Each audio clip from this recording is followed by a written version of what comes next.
Well, hello. Good morning, everybody. I'm Rashida McMahon. Welcome to the Manifesting Millions podcast. And during today's episode, we're going to do something a little different. I just realized that I literally have never introduced myself. And so, in today's episode, I'm going to give you a little bit of background about who Rashida is, where I come from, what I do, where I be, and how we live pretty much. And so, it's important to know. I did a blog the yesterday on it is important to know number one you're giving your money to when you're paying for services to validate their existence as far as their experience is concerned. And then it dawned on me that I've never officially introduced myself. So, in the words of the good old Jay Z, allow me to reintroduce myself. My name is Rashida.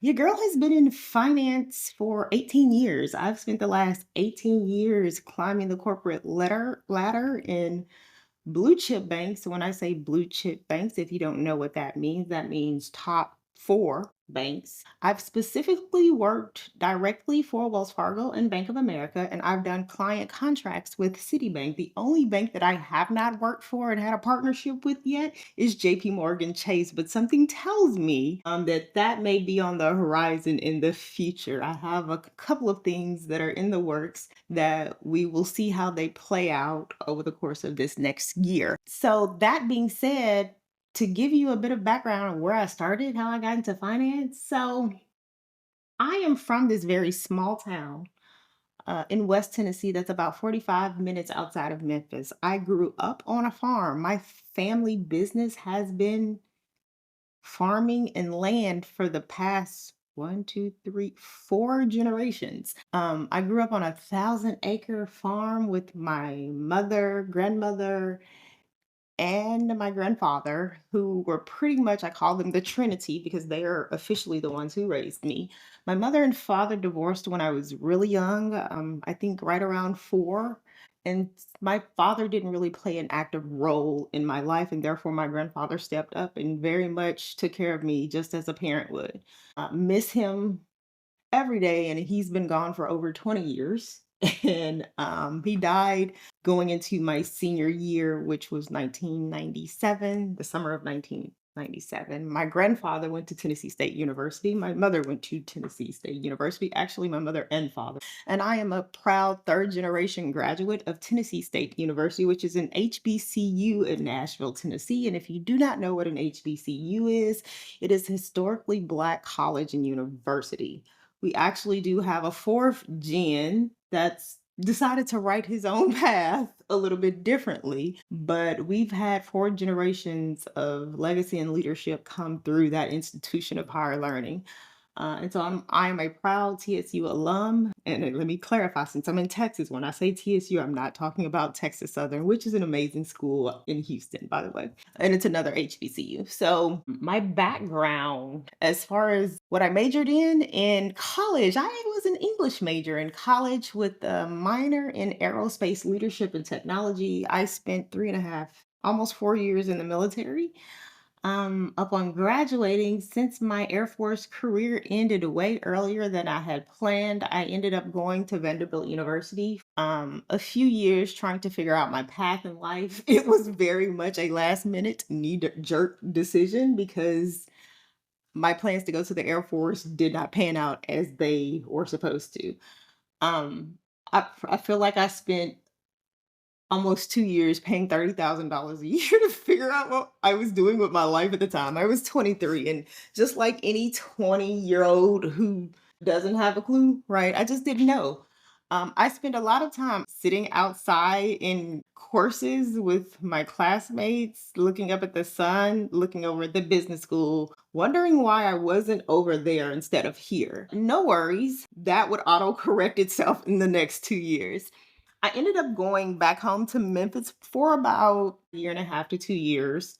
And I was doing nonprofit work for this small organization that helps fight against domestic violence with women and children called Fed Cares. And I was volunteering, and somebody from my elementary school called me one day in my office and asked me if I knew of the Bank of Fayette County And if I knew the president, who was like 39, getting ready to turn 40, he was top 40 under 40 in the West Tennessee region. And she just talked him up. And I was like, yeah, I know nothing about this man, but yeah, sure, I'll come meet with you. I mean, you're at this point, I'm 25, almost 26. I'm like, sure, yeah, sure, I'll come meet with you. And I kid you not, some y'all, so the lady that ran the jobs program in my hometown that was on the town square, and the lady that ran the program, I remember her from my elementary school. So between her and my second grade elementary school principal, they recruited me to go work for this really small hometown bank called the Bank of Fayette County. And at the time, I had been working on my real estate license. I had gotten my license, like going through the courses back then online. You had to go physically in class and sit during the early 2000s. And my uncle had started talking to me about getting my real estate license and becoming a professional. And so while I was in grad school, since I was trying to figure out my next move in life and I knew where I wasn't where I wanted to be, I took almost $2,000 of my refund money and invested it in myself and went to the Greater Nashville School of Association of Realtors and got my real estate license over the course of an 8-week period during graduate school from Saturday and Sunday, 8 to 5. I think about that now and I'm like, geez, that was like serious commitment at 24, 25. But anyway, long story short, I have been working on finishing up my license. I had finished up all the coursework and I was studying for the test. It took me longer because like I was transitioning from Nashville back to West Tennessee. And then so that opportunity literally just like came and found me, knocked on my door and invited itself into my house. At 25, it's like, what are you gonna do? I knew I wanted to be in business. I knew I wanted to be in real estate, but I didn't know exactly how that was going to fit into my life. She set up the interview with the guy who was the president. I think he's still the president now, 16, 17 years later. And the bank has grown a lot over the past 17 years. She set up an interview with him and then set up an interview with me and some of his vice presidents. And then I went back to working at the shelter where I think I was making like 10 or $11 an hour. Literally, like it wasn't a professional job. It was very much a heart passion job because my childhood, we were childhood survivors of domestic violence, not from my father, but from my mother's second ex, which was a very challenging, difficult time in my life. I've done a lot of healing around that space and time in my life, but during that time, I was helping families, women specifically, women and children flee from crazy ex-husbands or husbands in the process, or boyfriends, or whatever this case may be. And I helped a lot of people during that time. That was a very passionate time in my life that was near and dear to my heart. I did that for like 7 or 8 months. And then at some point, it kind of clicked that I needed to like get a real job, which is where the Bank of Fayette County comes in. So I interviewed with, like I said, the CEO, the vice presidents, and then I went back to work and didn't hear anything for like a month and a half. And then I picked up the phone and called one day to see if they were still interested. And they were like, oh, honey, yeah, I forgot about you. So I just want to say to some of the younger graduates and the younger millennials and Gen Zs, sometimes it's not necessarily that you're being rejected. Sometimes people are so busy that they literally don't have time in the day to fit you into their schedule of thought, literally. But I put forth initiative and called them, and then I got the job, and then I was hired within the next 2 weeks, and I started during April of 2006.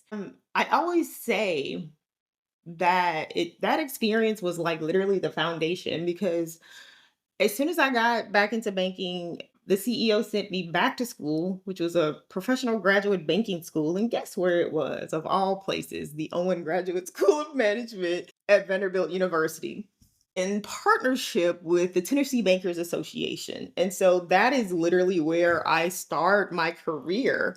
And I commit to that over the period of 2 years, 2006, 2007. And I finished up banking school in August 2007. And then at the time, I was dating my son's father.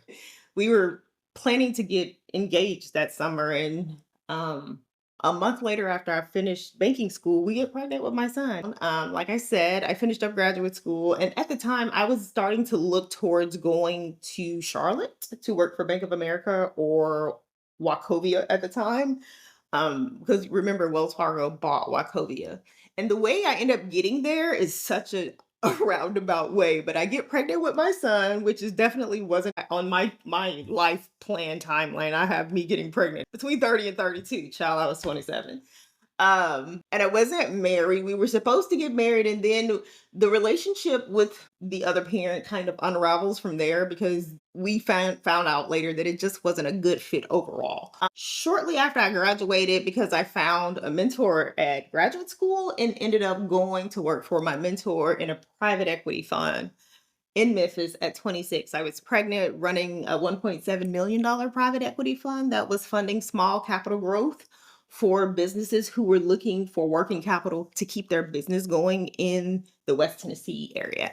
And I did all this, y'all. I'm pregnant again, remember? And I'm thinking the funny part about it is I look back over it now. I thought I was running behind the eight ball at 26, 27 because I don't know what it is about the millennial generation, especially millennials. It's like we had this insatiable ability to just do the absolute most and push ourselves to unnecessary levels of stressful, I guess, functionality. There was a guy on TikTok that he calls it the millennial reset. But yeah, I remember being pregnant with my son, running that $1 million private equity fund, funding small businesses. And I was traveling back and forth between Tennessee. I was trying to get married at the time. We were having my son. It was a lot going on. And when I had my son, I went to Charleston, which is where my son was born, which is where his dad was stationed at the time. And I found out very quickly that this wasn't the life I was wanting to live. I decided super early on after I have my son, maybe 2 months into him being born, that I'm leaving and moving to Charlotte to pursue my career. And from that point on, August 2008, I have been a single mother since then, doing the thing.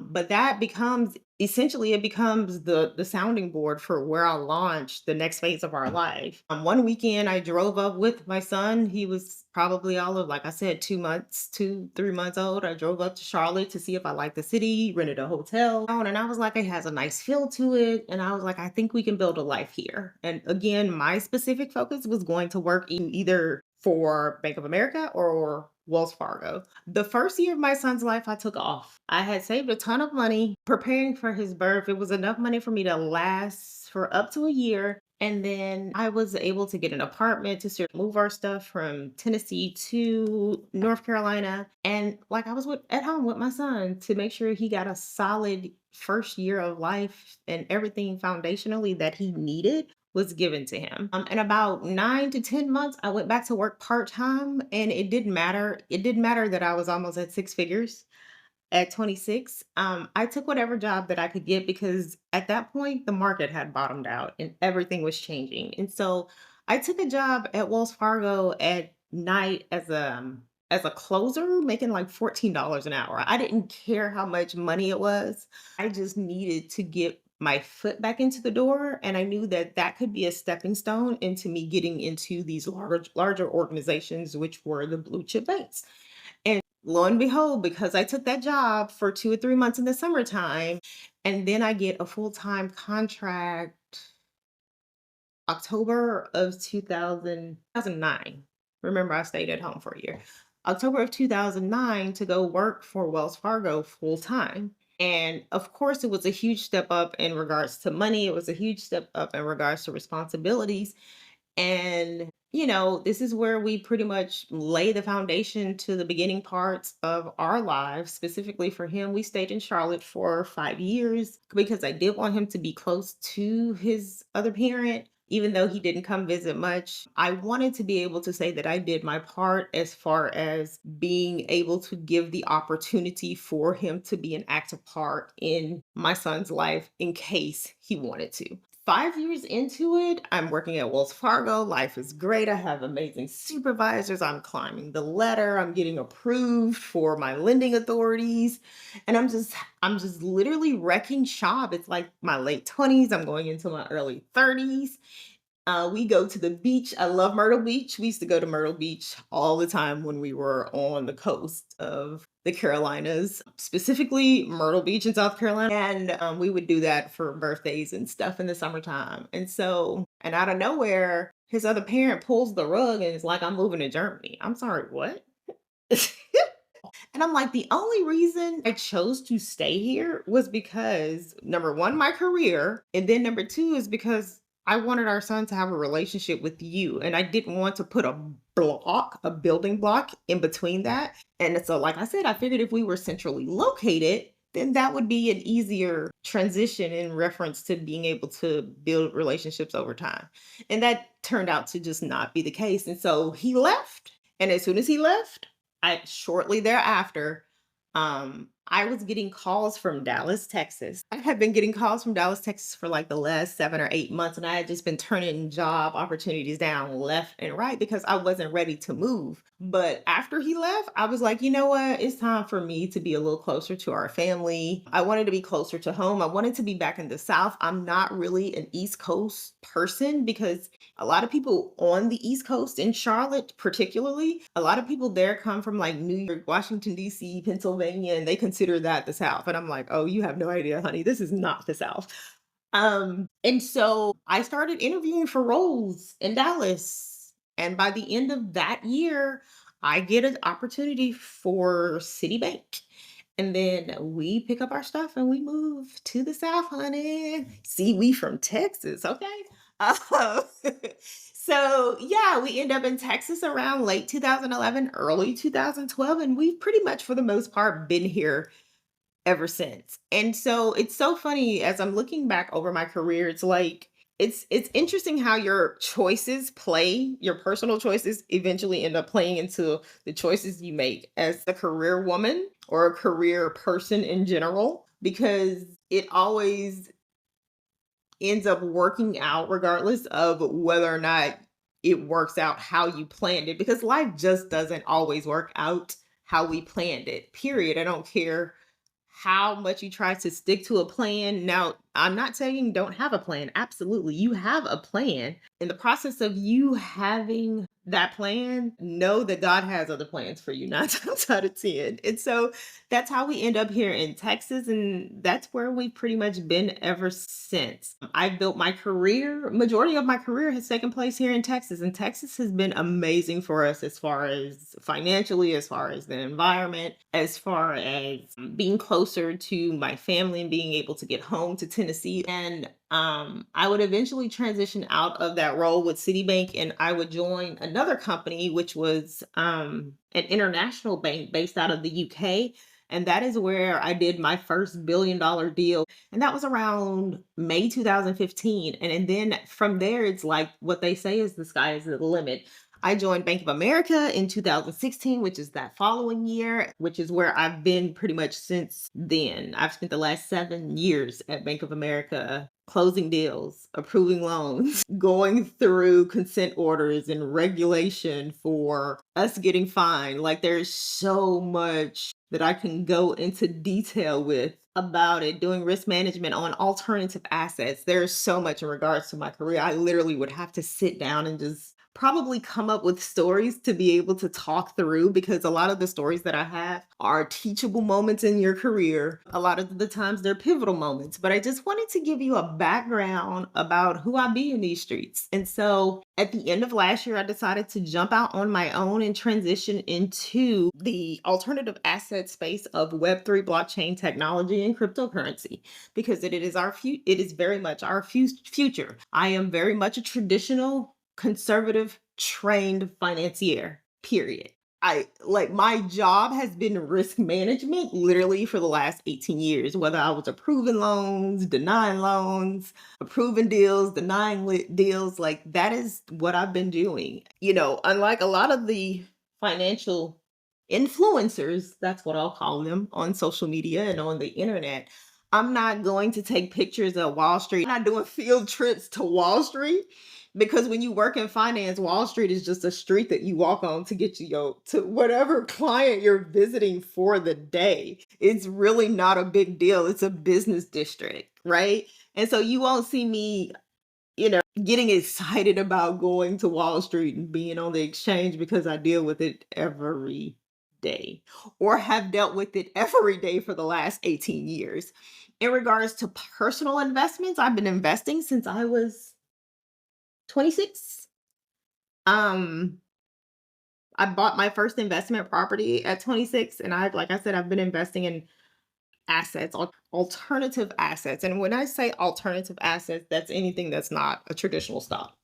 So I've been investing in alternative assets since I was 26. It has been a long road in regards to my journey for turning pennies to profits and manifesting millions. But the goal is for you to ultimately get there. And then once you get there, the goal for you is to stay there and to grow from there. And I always say, I tell my niece and my nephews, I always say 7 figures is the floor. It's not the ceiling, right? Getting to your first 5 figures, 6 figures, 7 figures. Please know that by the time you get to your 7 figure range, it is the floor, not the ceiling. You're not stopping there. You're going to keep going because you're going to keep building the wealth for your family and next generations. And so I just wanted to pop on today and do the quick episode of introing myself and my son. There's no particular order to this episode. I'm not hitting on specific points like I normally do, but I felt like I needed to give you some information about who I am, where I come from, how I ended up in the field of finance, and how I've built my career over the past 18 years, and then how that's translating into me owning my business, Pennies to Profits, and this podcast, Manifesting Millions, and where I'm going to teach you how to invest in assets. At the end of the day, specifically, Pennies to Profits specifically teaches Gen Z and millennials how to strategically invest in Web3, blockchain technology, and cryptocurrency. I should be very clear. However, the strategies that I teach in my course can apply to any asset with some small tweaks to it. And so that's the thing. Like, and let me tell you, where did I learn this strategy? I didn't learn it in banking school, or I kind of did learn it in banking school, but where I cemented my strategy was taking a course from a Harvard emeritus professor who I almost dropped the class because I was so uncomfortable with him teaching class in a non-traditional way. Those are my Virgo tendencies coming out. And I didn't drop the class because I started to notice as we were going through the first 2 to 3 weeks of the course of how people were presenting information, how we were analyzing companies and investment opportunities. And then I'm like, no, my intuition was like, no, Rashida, stay here. At the time, I was working for Bank of America. I was a AVP, Assistant Vice President for Bank of America in an individual contributor role. Bank of America was paying for all my classes at Harvard. Actually paid for all of my classes at Harvard. I finished my last course this fall, and I'll be done with education in general. And it's taken me so long because I'm a single mother and I'm seeing single motherhood. I'm balancing being what they call now a corporate baddie. I call myself a financial baddie. I'm balancing my son with his activities. He's an athlete. He plays football and he plays golf. And so it's been an interesting journey. So where I was watching a lot of people complete their education, I'm sitting here taking a course at a time because I just literally didn't have the capacity to be able to take on more than that. And as I'm looking back over it now, I understand why it was that way. And I understand that it gave me the ability to be able to be committed to something over a long span of time because I am one of the most impatient people, excuse me. I am one of the most impatient people. I don't even, it don't feel like I'm saying that right. I'm a very impatient person and I've just always been like that. A lot of times you will find me getting to the point and wanting the people that I'm engaging to get to the point for me so I can get whatever information that I came to grab from the conversation. At any rate, that is a quick background intro to who Rashida McFerrin is. And you might see my name as Rashida Mingo McFerrin sometimes. Mingo is my surname from my father. I dropped my father's last name out of respect for my grandfather since he raised me and took on our family name because he raised me. And I want to keep the legacy going for my family. And that is to pay homage to my grandparents for helping raise me with my mom. So I just wanted to give you a little background. I guess I can come back with additional info on how it's been working in corporate America in finance for 18 years. That would be a good episode. And I think that's it for now. I hope this podcast episode helps you identify some key aspects of who I am as a person. And if you plan to engage with myself and my content and the products that we offer, hopefully it gives you a door into who I am, at least introducing the basic side of Rashida. And so, other than that, thank you for tuning in. I will see you in the next episode. And as always, you can find our information on rashida.ai if you want any additional information about myself or our products. Bye for now.